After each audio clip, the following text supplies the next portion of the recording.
నమస్తే, welcome to our channel. నేను పద్మిని. ప్రస్తుతంతో పాటు social activist and political analyst Krishnakumari గారు ఉన్నారు. మాట్లాడదాం. మేడం నమస్తే. మేడం నమస్తే మేడం, తెలంగాణలో ఎలక్షన్స్ కి ముందు గొర్రెల పంపిణీ కార్యక్రమం అనేది జరిగింది. అయితే ఆ కార్యక్రమంలో బోల్డ్ అంత స్కామ్ జరిగింది అంటూ రేవంత్ రెడ్డి గారు ఇప్పుడు ఏసీబీని కూడా పంపించడం జరిగింది. అయితే ఇది కక్షపూరితమైనటువంటి చర్యగానే అభివర్ణిస్తున్నారు కొంతమంది. దీన్ని మీరు ఎలా చూస్తారు? అసలు ఏంటి వ్యవహారం?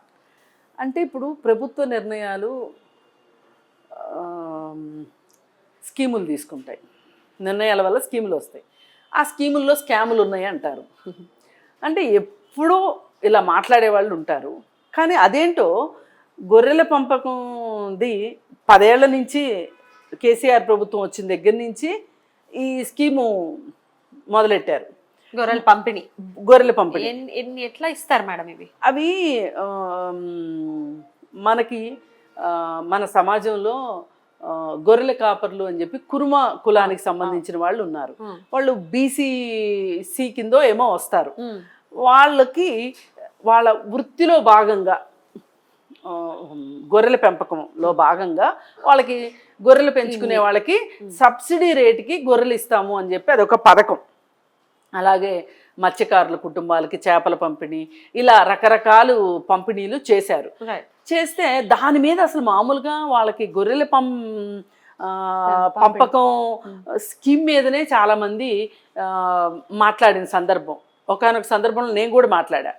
అంటే ఇంక వాళ్ళ వృత్తిని బట్టి ఇంకా వాళ్ళ జీవితం అంతా ఇంకా అదే వృత్తిలో ఉండిపోవాలా వాళ్ళు.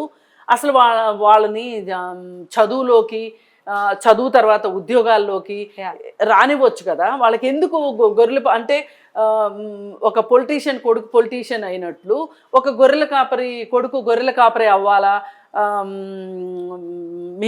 మీకు చేపలు ఇచ్చేసేసాము, మిమ్మల్ని ఉద్ధరించేసాము, మీకు గొర్రెలు ఇచ్చేసాము, ఉద్ధరించేసాము అనడం ఎంతవరకు కరెక్ట్ అని మాట్లాడాం. అయితే గొర్రెల్ని ఇవ్వడం గొర్రెల్ని చేయడం అని అనుకుంటారా మీరు? గొర్రెల్ని చేయడం అని కాదు. ఇప్పుడు వాళ్ళకి మేము అది చేసేసి, ఇంతకుముందు ఎలా ఉండేదంటే బీసీ కార్పొరేషను, వెనకబడిన కులాలకు సంబంధించి ఇట్లా ఆ చర్యలు వేరేగా ఉండేవి.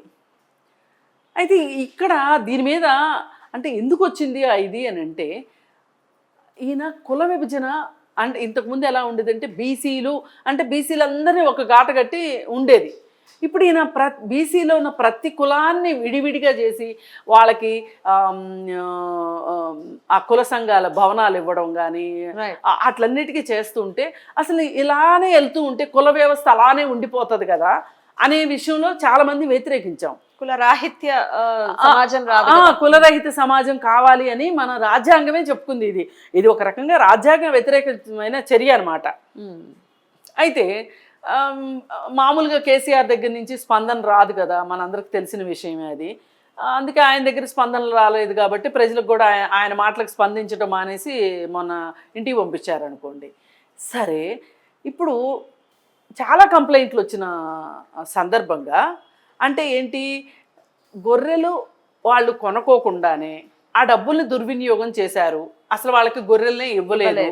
గొర్రెల్ని పంచిపెట్టినట్లుగా ఈ ఇన్ని గొర్రెలు ఇవ్వాలి అంటే ఇన్ని గొర్రెలు మన రాష్ట్రంలో లేవు. వేరే రాష్ట్రం నుంచి కొనుక్కొచ్చినట్లుగా మన దగ్గర ఏదైనా ఒక రికార్డు ఉండాలి కదా. అది లేకోకుండా ఇన్ని గొర్రెలు ఎక్కడి నుంచి వచ్చినాయి, ఇంతమందికి ఇచ్చానని నువ్వు ప్రగల్భాలు పలుకుతున్నావు. నువ్వు చెప్పేదన్నా అబద్ధం కావాలి, వాళ్ళకి ఇచ్చింది అబద్ధం కావాలి. ఏది నిజము అనే దాని మీద ఇప్పుడు చాలా రోజుల నుంచి చాలామంది మాట్లాడుతున్నారు. ఇప్పుడు రేవంత్ రెడ్డి వచ్చారు కాబట్టి ఇప్పుడు వాళ్ళ ప్రభుత్వం మీద వాళ్ళే వేసుకోరు కదా కమిటీలు. ఇప్పుడు ప్రభుత్వం మారింది కాబట్టి వీళ్ళు కమిటీలు వేస్తున్నారు. దీన్ని కక్షపూరితమైన చర్య అలా అనడానికి వీల్లేదు. అంటే ఇది వరకు ఓటుకు నోటు కేసులో కూడా ఇలాగే ఏసీబీని పంపించింది రేవంత్ రెడ్డి మీదకి అనేది మనకు తెలిసింది. అంటే ఇప్పుడు ఈ కేసులో ఏసీబీ వెళ్ళే పరిస్థితి ఉంటుంది చట్ట పరిధిలో అంటే ఏసీబీ వెళ్తుంది. లేదు అది ఇంకా పెద్ద నేరము అంటే సిబిఐ అంటే సిబిఐ వస్తుంది. ఏదంటే అది వస్తుంది, అది వేరే విషయం. కక్షపూరితం అనుకోవడానికి వీల్లేదు. ఇలా అనుకుంటే అందరూ అసలు ఏ స్కీములు ప్రవేశపెట్టకుండాను ఉండాలి. తర్వాత వచ్చిన ప్రభుత్వం నువ్వు స్కీమ్ ఎందుకు పెట్టలేదు, నువ్వు అసలు ఏమీ ప్రజలకు చేయలేదు అని అనడానికి లేదు. కక్షపూరితం అనుకోవడానికి వీల్లేదు. ఇప్పుడు ఎందుకు సాక్షాత్తు కవితే అన్నది కదా, ఏమని పద్దాక మేము అవినీతి చేసాం అనడానికి వీల్లేదు. కాళేశ్వరం గురించి మీరు కావాలనుకుంటే అధికారం మీది, ఇప్పుడు ప్రభుత్వాలు మీ చేతిలో ఉన్నాయి కదా, మీరు విచారణ వేసుకోండి, దాని మీద కమిటీలు వేసుకోండి, నిష్పక్షపాతంగా మీరు చర్యలు తీసుకోండి, అంతేగాని ఎప్పుడంటే అప్పుడు ఎక్కడంటే అక్కడ ఇలా మాట్లాడటానికి కుదరదు అని చెప్పి చాలా ఉక్రోషంగా మాట్లాడింది. అంటే మరి ఇప్పుడు ఒకవేళ వీళ్ళు కాళేశ్వరం మీద ఏదైనా కమిటీ కానీ, ఆయన ఏమన్నాడు ఇమీడియట్గా, మీరు కూడా అంత ఇదిగా చెప్తున్నారు కాబట్టి మేము ఖచ్చితంగా సిట్టింగ్ జడ్జి తోటి మేము ఒక విచారణ కమిటీ వేస్తాము అని చెప్పి అన్నారు. రేపు పొద్దున ఆయన అదే వేశాడు అనుకుందాం పోని, మరి కక్షపూరితం అంటారా అప్పుడు? అందుకని కక్షపూరితం అనుకోవడానికి వీల్లేదు. కాకపోతే అప్పుడు కేసీఆర్ మటుకు శత్రుశేషం లేకుండా చేసుకోవాలన్న ఉద్దేశంతో ఎదురు పార్టీల్లో వాళ్ళందరినీ సమూలంగా నాశనం చేసే భాగంలోగా తెలుగుదేశం వాళ్ళని కొంతమందిని వచ్చిన వాళ్ళని తన దగ్గరికి రప్పించుకున్నాడు. రాని వాళ్ళని ఏదో రకంగా ఇబ్బంది పెట్టి వాళ్ళకి రాజకీయ భవిష్యత్తు లేకుండా చేయాలని చూసిన సందర్భమే రేవంత్ రెడ్డి ఇష్యూ. ఇప్పుడు అదొక స్టింగ్ ఆపరేషను రేవంత్ రెడ్డిది. మరి వీళ్ళే కావాలని అతనితోటి ఫోన్లు చేపించారు. అతను నా ఇంటికి రా అన్నాడు, ఇతను డబ్బులు తీసుకుని వెళ్ళాడు, కేసు పెట్టారు. అది స్టింగ్ ఆపరేషనే. అందుకని కక్ష తీర్చుకోవాలి అని రేవంత్ రెడ్డి అనుకుంటాడు అని అయితే నేను అనుకోను. ఎందుకు అంటే చట్టపరంగా వాళ్ళు ఏ తప్పులు చెయ్యకపోతే ఈయన కక్ష తీర్చుకోవాల్సిన అవసరం ఉంటుంది. వాళ్ళు చట్టానికి దొరికే తప్పులే చాలా చేశారు. కాళేశ్వరమే పెద్ద విషయం, ఇప్పుడు అందరికీ అర్థమవుతుంది. ఇప్పుడు మీరు, నేను, రేవంత్ రెడ్డి అనక్కర్లా, కాగే చెప్తుంది, కంట్రోలర్ అండ్ ఆడిటర్ జనరలే చెప్తుంది. ఏమని? ₹1 ఖర్చు పెడితే అక్కడ దానిలోంచి తిరిగి వచ్చేది 62 పైసలే అని చెప్తుంది. మరి మిగతా డబ్బుల సంగతి ఏంటి? మరీ గట్టిగా మాట్లాడితే 52 పైసలే అంటుంది. అంటే హల్లికి హల్లి, సున్నకు సున్నానేనా మరి కాళేశ్వరం ప్రాజెక్టు? పైగా దాని మీద రేపటి నుంచి పెట్టే ఖర్చు కూడా ఎక్కువే. వైట్ ఎలిఫెంట్ ఖర్చు ఇంత ఖర్చు పెడితే కరెంటు ఖర్చులు కూడా రావని చెప్తున్నారు. మరి కరెంటు ఖర్చులే రాని పరిస్థితి ఉంటే గనక ఈ ప్రాజెక్ట్ కోసం పెట్టిన 1,40,000 కోట్లు వృధానేనా? అంటే గోదావరిలో పోసినట్టేనా?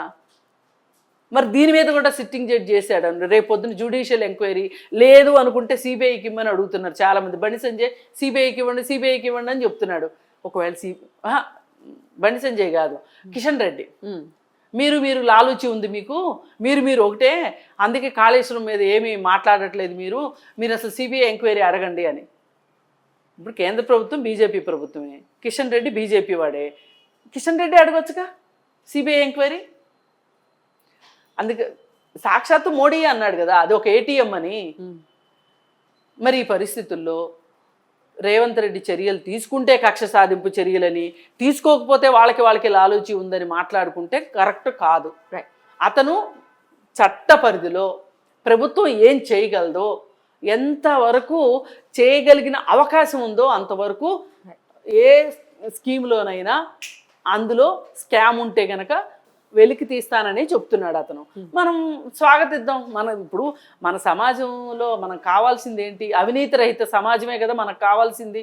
అలాంటప్పుడు అవినీతి లేని ఇప్పుడు వీళ్ళైనా సరే ఇప్పుడు ఇట్లాంటివన్నీ చూసిన తర్వాత, రేపు ప్రభుత్వం మారిన తర్వాత మనం ఇప్పుడు అవినీతి చేస్తే రేపు మనమైనా దొరికిపోతామనే భయం ఉంటుంది. కాబట్టి వీళ్ళైనా కనీసం అవినీతి చేయకోకుండా చక్కని పరిపాలన అందించాలని కోరుకోవటమే కానీ అది సాధ్యపడుతుందంటారా? చూద్దాం. Wait and see. Thank you madam. నమస్తే.